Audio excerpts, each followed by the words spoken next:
धन्यवाद दीदी। निर्मल मन जन सो कपट छल छिद्र न भावा, ऐसे भावों के साथ दीदी ने अभिव्यक्ति दी है। और अब बिना विलंब किए आपके और कथा व्यास जी के मैं सादर आमंत्रित करता हूँ आदरणीय अरुण जी को कि वे श्री राम कथा में सुंदर कांड की सुंदरता पर अपनी अप्रतिम व्याख्या और पाठ हम सबके बीच प्रस्तुत करें। आदरणीय अरुण जी।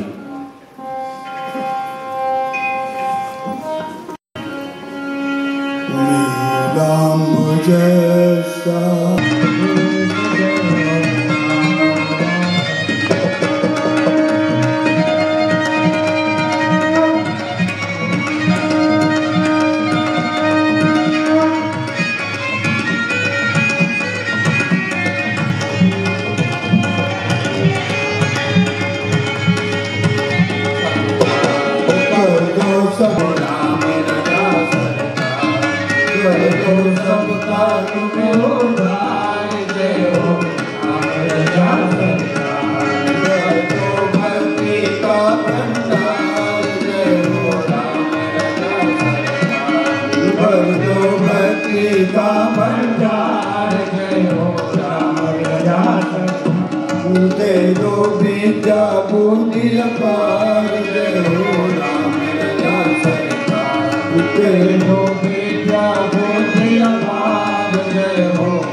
जो अतिथि विशिष्ट अतिथि मुख्य अतिथि ऐसा कम होता है और पूरे सभी दरबार आशीर्वाद के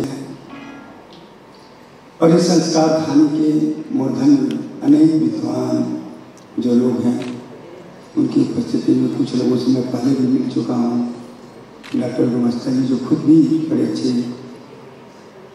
लेखक भी हैं, ज्ञानी भी हैं, समाज सेवक भी हैं, समर्पित है जीवन में। और भी लोगों से हमारा मूल परिचय पाठक जी से बहुत दिनों से रहा और मंच पर उपस्थित हमारे भगवान के प्रतिनिधि संत जन भी अपने मुख से कहने से धर्म करता है, लेकिन उनकी कृपा का बात कर रहा हूँ कि ऐसा न्यायाधीश रहा होगा कि जनता से हम भीड़ के मतलब जनता से एलूफ अलग रहने के बजाय हम लोग पिछले लंबे समय से 20-25 साल से राम कथा करके पूरे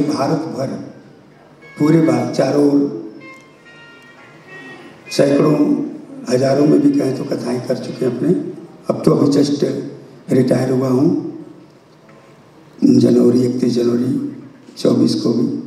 तो परमात्मा की कृपा है कि आप लोगों से अवसर मिला सानिध्य मिलने का कि आ जाइए। हम लोग अब उस भाव से शुरू करते हैं। सुंदरकांड क्यों जीवन में सुंदरता सुंदरकांड की। एक तो पहला जैसे अभी हमारे माननीय बिश्नोई जी ने बहुत अच्छा किया, विचार और कर्म करने की सुंदरकांड अच्छी बात है, अच्छा व्याख्या है। स्वामी राजेश्वरानंद जी की दृष्टि थी उसकी और बढ़िया। लेकिन सुंदरकांड के पीछे है क्या। एक तो पहले देखिए सुंदर कौन होता है। रामायण की भाषा से सुंदरकांड की पहले से सुनिए। हमारे यहाँ जो रामायण की भाषा से सुंदर कौन है।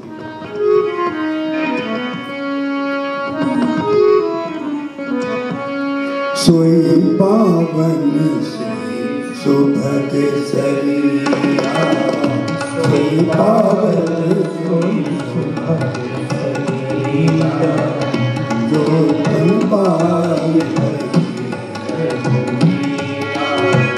सोई पावन सोई सुभग शरीरा, सोई पावन सोई सुभग शरीरा, जो दिया रघुबीरा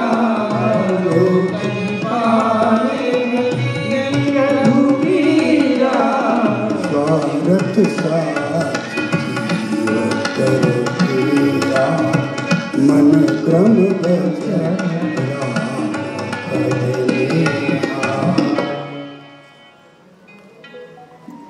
कौन सुंदर है। आप लोग संक्षिप्त में प्रसंग लंबा नहीं करेंगे, सूत्र देते आप लोग, चूंकि सब लोग ज़्यादातर लोग विद्वान हैं और संस्कारधानी के हैं। भगवान सुंदर किसको मानते? सुभग, पवित्र। आप लोग प्रसंग में देखिएगा, रुचिर रूप धरि प्रभुता गई, सुपुरुखा, सुंदर रूप धारण करके। लेकिन क्या हुआ? उसके नाक कान कट गए। और वही भगवान जो भगवान के जन्म के पहले से माता सबरी करिवर गामिनी रघुपति सुन भामिनी बाता मानव एक भगत करना था। करिवर गामिनी एक सौंदर्य की प्रतीक बने, हाथी हस्तिनी चाल चलने वाली। भामिनी सुंदर वो होगा जो परमात्मा के प्रकाश के रूप में चलेगा, परमात्मा की ओर चलेगा। और उस वृद्धा को भगवान ने सौंदर्य की सारी उपमा दिया है। और उन्होंने कहा मैं 10 नाते नहीं, 1 और 0 नहीं, मानो एक भगत करना था। मैं 9 को मानता हूं, 10 को नहीं, 9 को, 9 दा भक्ति पहुंच पाए तो सोई पावन सोई सुभग शरीरा। रामायण की भाषा में सुंदर कांड उसी का होगा जो मनुष्य देह धारण करके भगवान के मार्ग पर चलेगा। भामिनी मन प्रकाशमयी, करिवर गामिनी आस्ती की चाल चलने वाली। अच्छा, सुंदर कांड की सुंदरता हम लोग कहते हैं। अच्छा, आप जीवन में चाहते क्या हैं? सुंदरकांड के पीछे तो कहानी, आप जीवन में क्या चाहते हैं? हर संसार में कोई चाहता है सुख की कामना, हर कोई संसार में ऐसा कोई जन्म लेना बाकी है जिसको सुख की कामना न हो। गोस्वामी जी लेकिन कहते हैं सुख चाहिए मूढ़ न धर्मरता। सुख की कामना करते हो लेकिन धर्म मार्ग पर नहीं चलते। और हम सभी को सुख के लिए क्या चाहिए? सुख के लिए हमें धन चाहिए, धन मिल जाता है तो शक्ति चाहिए, शक्ति मिल जाती है तो शांति चाहिए। अशांति के कारण तो बड़े बड़े लोग जो दूसरों को शांति बांटने का काम करते हैं, मनोव्यथा को खत्म करने का, वो लोग भी सुसाइड कर लेते हैं ऊंचाई पर चढ़ने के बाद, अशांति के कारण। फिर उसके बाद जब शांति आपको मिल गई तो बहुत कम लोग होते हैं जो भक्ति और भगवान की तरफ बढ़ते हैं। तो सुंदरकांड के पीछे इन सभी कामनाओं का मेल है। संसार में आप जो चाहते हैं सब कुछ मिलेगा, सब कुछ मिलेगा गारंटी से। इसीलिए सुंदरकांड का जो फल दिया गया है, कैसे भी विस्तार करेंगे थोड़ा थोड़ा,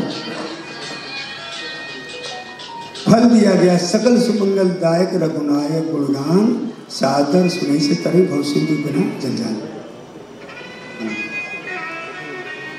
कि भगवान का गुण इस एकमात्र कांड है जिसमें ये दिया गया है कि जीवन में भी मंगल और जीवन के बाद मंगल की गारंटी। बिना समुद्र, बिना जहाज के इस भवसागर से हम लोग पार हो जाएंगे। अब सुंदरकांड के पीछे आता है कि भगवान का अवतार होता है देवताओं के कार्य के लिए, और भगवान जानबूझ करके वनवास ग्रहण करते हैं। और वनवास होने के बाद ऋषियों के यहाँ जब जाते हैं तो शपथ लेते हैं, निश्चय हीन करो मैं भुज उठाए प्रण की। जब देखते हैं कि राक्षसों ने ऋषियों के सारे मार मार करके उनको हड्डी का ढेर लगा दिया, उसके बाद भगवान जगदम्बा सीता जी से कहते हैं कि जब तक मैं राक्षसों का वध करूं तब तक तुम लोग पावक अग्नि में निवास करो, और उसके बाद ले जाओ फिर इसके पापा के पास। अब पापा फिर देखते खुश हो जाते हैं, ले लेते हैं। तो मेरी सुंदर कांड में मेरी करुणा मेरी माँ जगजननी सीता में यही करती है, हम लोग की यही करती है। वंदना प्रसंग में आता ना, हम लोग को साफ कर देती है, हम लोग को साफ करके राम जी के सामने भेजती है।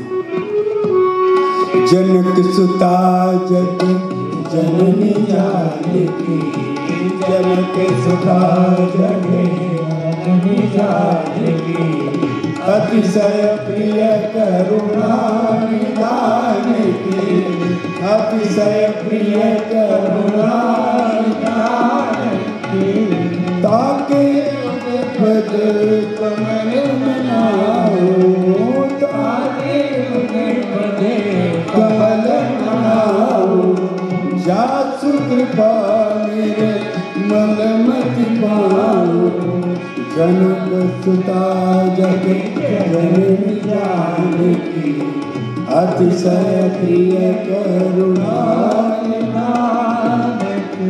मेरे करुणा निधान भगवान है, लेकिन उनकी अतिशय प्रिय माँ की जब सिफारिश लगती है हम लोगों की सुंदरकांड में, और हनुमान जी को भी आप देखेंगे, हनुमान जी को जब राम जी मिले तो भगवान हनुमान जी ने कहा कि जो है सेवक सुतपति मात भरोसे रही, असूच बनई प्रभु पोसे, कि सेवक स्वामी के भरोसे और पुत्र पिता के भरोसे निश्चिंत रहता है, लेकिन सेवक को सेवा करनी पड़ती है, और पुत्र को तो पिता की सारी संपदा ऐसे ही मिल जाती है। तो भगवान ने कहा मैं तुम्हें सेवक तो बना लूंगा, लेकिन पुत्र बनाने के लिए तुम्हें सुंदरकांड की यात्रा करनी पड़ेगी। भगवान ने उनको मंत्र दिया सेवक का, कौन सा मंत्र? सो अनन्य जाके गति असनट रही हनुमान, मैं सेवक सचराचर रूप स्वामी भगवान। क्या पुत्र नहीं जब तक माँ से आशीर्वाद नहीं लोगे। और यही यात्रा भगवान को पिता के रूप में पाने की यात्रा, जगजननी को माँ के रूप में पाने की यात्रा, यही सुंदरकांड की यात्रा है, सुंदरकांड की सुंदरता है। यही यात्रा शुरू होती है। एक नहीं अनेक सुंदरकांड के नाम सुंदर क्यों है, इस पर अनेक व्याख्याएं हैं। कुछ व्याख्याओं को हम लोग करेंगे, पूरी करना संभव है। तो हम सभी जीवों को माँ का आशीर्वाद मिलने के, और जब माँ जब मिल जाती है जीवन में आप कब पूर्ण होते हैं? जब आपको कुछ करना शेष न हो, और जब करना शेष न हो तब क्या होता है? जब करना तब आगे कहता है कृत्य। और यही हनुमान जी ने कहा, जब सीता जी के जब आशीर्वाद पा गए, आशीष दीना मैं प्रिय जाना, आशीष दीना प्रिय जाना, मुक्तात परसी दाना, अजर अमर गुण निधि सुत हो, अजर अमर गुण निधि सुत हो, करहूँ बहुत रघुनायक जो, करहूँ बहुत रघुनायक जो, अब कृत मैं माता आशीष दो, अब कृत भय मैं माता करहूँ बहुत रघुनायक जो। अगर हम लोग ईश्वर के पुत्र हो जाए संसार में, तो हम लोग को कुछ भी करना शेष नहीं है, सारी संपदा उनकी हो जाएगी। हमें न भजन करना पड़ेगा, न हमें कुछ करना पड़ेगा। माला जपो, एक दादू कवि थे, पहले माला जपते थे, संत थे, बहुत बड़े संत थे। लोगों ने कहा कि पहले माला राम नाम सीताराम करते थे, आजकल नहीं कर रहे। तो कहें हाथ से जप रहे हो, कहें अंगुली से, कहने माला जपो न कर जपो। तो कहे चाहे अंदर अंदर है, अजपा जप कर रहे हो, जीवा से कर रहे हो, कहे जीवा जपे न राम, मेरा अब मैं कुछ भी नहीं करता। तो कहे फिर करते क्या हो? सुमिरन तो करते होगे? कहे हाँ होता है सुमिरन। तो कहे कैसे होता है? तो कहे मेरा सुमिरन हरि करे, मैं पाऊं विश्राम। हनुमान जी का सुमिरन राम जी करने लगते हैं और हनुमान जी विश्राम में हो जाते हैं। सुन सुत तू उम्र में ना कर विचार देखो मन में। ये स्थिति सुंदरकांड में मिलती है, लेकिन इतनी सरल नहीं है। रावण भी सोचा कि बहुत आनंद है, सब लोग कहते हैं सीता जी से सब कुछ मिल जाती है। जो रावण के पास थी, आज विश्व के किसी के पास भी उस संपत्ति नहीं है। 10 चीजें, सुख संपत्ति सुत सेन सहाई, जय प्रताप बल बुद्धि बढ़ाई। 10 चीजें नित्य नूतन सब बाढ़ जाए, जिम प्रतिलाभ लोप अधिकार, रोज बढ़ती जाती थी। आज किसी कितने भी बड़े उद्योगपति और कितना बड़ा राष्ट्राध्यक्ष हो, लेकिन उसको भी लगता था कि नहीं, वो सीता जी को शक्ति के रूप में चाहता था। उसको मानता था कि जिसके पास शिक्षा रहेगी वो राम हो जाएगा, शक्तिमान हो जाएगा। और कहा कि अच्छा, लोग कहते हैं कि सीता जी भक्ति भी है, शक्ति भी है, जगदम्बा भी है, तो भक्ति जो है वो संतों को मिलती है बहुत जल्दी, तो क्या करें? तो कहा इतना मेहनत कौन करे साधना। उसने ड्रेस लगाया साधु का और गया, सीता जी का हरण कर लिया, हरण करके ले आया और उसको वाटिका में रख दिया, कपट मार्ग से, छल मार्ग से। तो क्या उसको सीता जी मिली? एक बार विलोक ममोरा, सुंदरकांड में आता है। एक बार देख तरसता था। और जब अंगद गया तो अंगद ने शर्त लगा दी, जो सच सकस शरण ममटारी, फिर राम सीता मैं हारी। मेरे पैर हटा दे, राम जी वापस चले जाएंगे, मैं सीता जी को हार जाऊंगा। तो कहता अरे बेवकूफ बंदर, मैं क्या बात कर रहा है, सीता जी तो मेरे कब्जे में है। लेकिन नहीं करने की शक्ति थी, क्योंकि सीता जी को पाता कौन है? सुंदरकांड के माध्यम से जो चलेगा हनुमान जी के रास्ते से, उसको मिलती है। और उसमें थोड़ी सी कष्ट है, ढेर सारी बाधाएं आती हैं। अब बाधाएं कौन कौन सी आती हैं? बाधाएं कौन कौन सी आती हैं? देखिए, बाधाएं कई स्तर की हैं। सुंदरकांड में एक तो आप लोग जानते हैं, नील पर्वत, सुबेल पर्वत, गिर त्रिकूट, ऊपर बस लंका, 3 पर्वतों के ऊपर थी। एक नील पर्वत जिस पर रावण रहता था, सुबेल पर्वत जिसमें राम जी जबरदस्ती जाकर के अपना आसन जमाए थे, और सुंदर पर्वत पर माँ जब वही अशोक वाटिका थी, इसलिए भी सुंदरकांड का एक नाम ये भी है। तो सुंदरकांड में जैसे भी बोल रहे थे ना, 8 बार सुंदरकांड आया है, कैसे आया वो भी है। सुंदरकांड में अमोघ शब्द 3 बार आया। अमोघ माने सुनिश्चित फलदायी। हमेशा आप लोग यहाँ पर बैठे हैं, सुंदरकांड का आश्वासन है, मेरा नहीं, सुंदरकांड का, भगवान का है कि जब विभीषण जब जाता है, और विभीषण जब जाता है तो जाने के बाद जब भगवान से कहता है कि प्रभु, प्रथम मेरी वासना थी लेकिन अब इच्छा मेरी खत्म हो गई। तो भगवान ने कहा तुम्हारी अब खत्म हो गई, ठीक है, लेकिन अब मूर्धर्ष अमोघ जगमाई। अस कहीं राम तिलक ते इशारा सुमन वृष्टि न भई अपारा, यद्यपि सखा तो इच्छा नहीं, मूर्धर्ष अमोघ जगमाई। माने आपको यहाँ सुनिश्चित फल मिलेगा। शनिवार का दिन है, चाहे न चाहे। भगवान ने कहा कि अब हमारी कामना, तुम्हारी कामना खत्म होगी, मेरी कामना। 3 बार अमोघ आया है, जिम अमोघ रघुपति गरबाना, आशीष तो अमोघ विख्यात था। लेकिन सुंदर कांड में 3, देखिए हनुमान जी जो जगदम्बा सीता जी पाने के लिए चलते हैं, इसमें 3 पर्वतों का वर्णन किया गया है। वो हम सभी को मानसिक स्तर पर समस्या आती है जीवन में, हर कोई को। रोज पेपरों में पढ़ते हैं आप लोग, बड़े बड़े लोग इन्हीं समस्याओं से सुसाइडल कर लेते हैं। कोई चाहे हमारे संत समाज से हों, चाहे जो मार्ग थोड़ा भटके, थोड़ा सा चिंतन बिगड़ा, संसार की कामना हुई, भगवान से थोड़ा विमुख हुए तो अशांति चली जाती है। सुंदरकांड में अब जाएंगे, सुंदरकांड में तो भगवान हनुमान जी की भूमिका देखेंगे। तो सबको हम, चूंकि समय कम है, मैं आपको कोई सूत्र देता जा रहा हूँ, आपको शुद्धि श्रोता है। तो पाछे पवन तनय से नावा, हनुमान जी का पवन देवता सबसे आगे, सब, क्योंकि सबसे पहले हनुमान जी का, क्या आप मनुष्य हैं, क्या व्यक्ति हैं?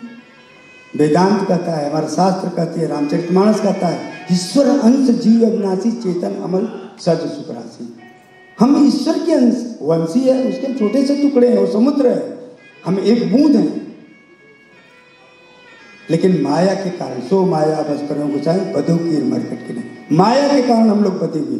तो कहता तुम रामदूत हो, कभी जीवन में कष्ट आए तो हमें ये सोचना है कि हम ईश्वर के दूत हैं। ईश्वर ने हमें किसी विशेष उद्देश्य से भेजा है, हनुमान जी की तरह भी अपने कार्य कराने के लिए भेजा है। तज कतराई, कतराई का मतलब होता है कायरता। हमें कायरता जीवन से नहीं करनी, भागना नहीं है, बड़ी से बड़ी समस्याएं उनसे निपटना है। कैसे? राम हृदय धरी, भगवान का सुंदरकांड में देखना, आप लोग हनुमान जी का चरित्र देखना, हर जगह भगवान को याद करके काम करते हैं। और जो भगवान को कार्य करे, याद करके कार्य करेगा वो कभी असफल नहीं होगा।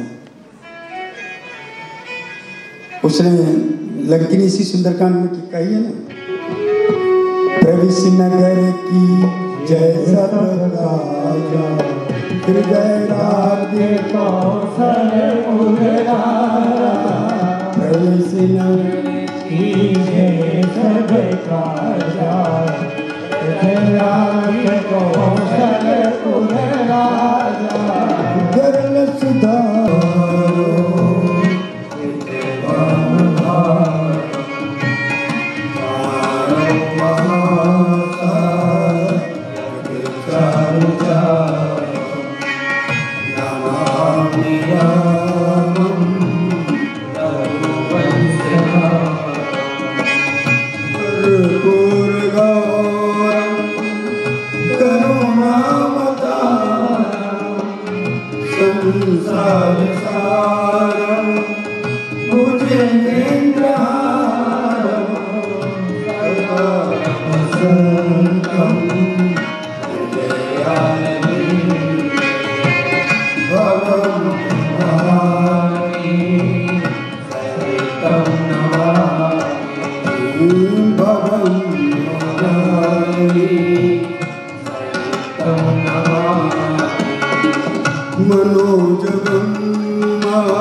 भगति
27 को स्वरचित कुछ संकीर्तन भजन की कुछ पंक्तियाँ।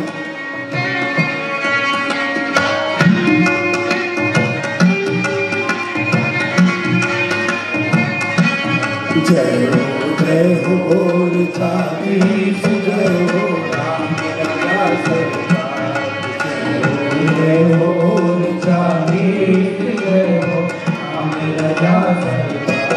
तुम्हारे चरणों में बलिहार, जय हो राम राजा सरकार, तुम्हारे चरणों में बलिहार, जय हो राम राजा सरकार। तुम हो कलयुग के अवतार, जय हो राम राजा सरकार, तुम हो कलयुग के अवतार, जय हो राम राजा सरकार। हम सब आए तुम्हारे द्वार, जय हो राम राजा सरकार, हम सब